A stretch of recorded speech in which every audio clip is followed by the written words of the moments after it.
இதுல யாரெல்லாம் வந்து ஸ்கிரிப்டினுடைய அடிப்படையான சென்டர் த்ரெட் என்ன, ம். இது யாரெல்லாம் இதில் ஸ்கோர் பண்ணலாம். ம். ஃபைனலா அவுட்புட்ல நான் ரொம்ப எதிர்பார்த்தது சின்மையும், ம். Final love track Tipu and Yashika. Yashika. இந்த 3 தான் ஒர்க் அவுட் ஆகும். அது ஏன்னா ஆமா. திப்பு சின்மை கேரக்டர் வந்து ஒரு குடும்பத்துல ஒரு பெண்ணா நின்னு அவன் வந்து ஃபைட் பண்றான், அப்பனுக்கு எதிரா ஃபைட் பண்றான். ஆ. அப்பனுடைய என்ஜில வாங்கி கொடுக்கறதுக்கு ஃபைட் பண்றான் அப்படின்னு சொல்லும்போது சிலுக்கும். அவன் அது வந்து நியாயமா பார்த்தீங்கன்னா, ஒரு நம்ம ஒரு பெரிய ஸ்கிரிப்ட்ல சினிமாவுல வந்து ஒரு ஹீரோயின் பண்ண வேண்டிய அது அது அது ஒரு பண்ணீங்கன்னா அப்படி ஹீரோயின் அப்படி அப்படி இருப்பான். ஆமா. அப்படி ஒரு கேரக்டர் அது.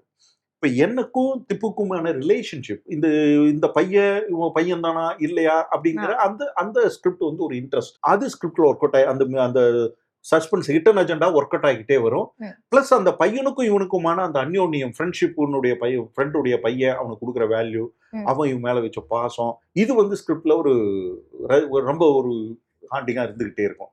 இப்படி ஒரு கணக்கு இருந்தது. எனக்கு அது வந்து ஃபர்ஸ்ட்லயே என்னால ஜட்ஜ் பண்ண முடிஞ்சது.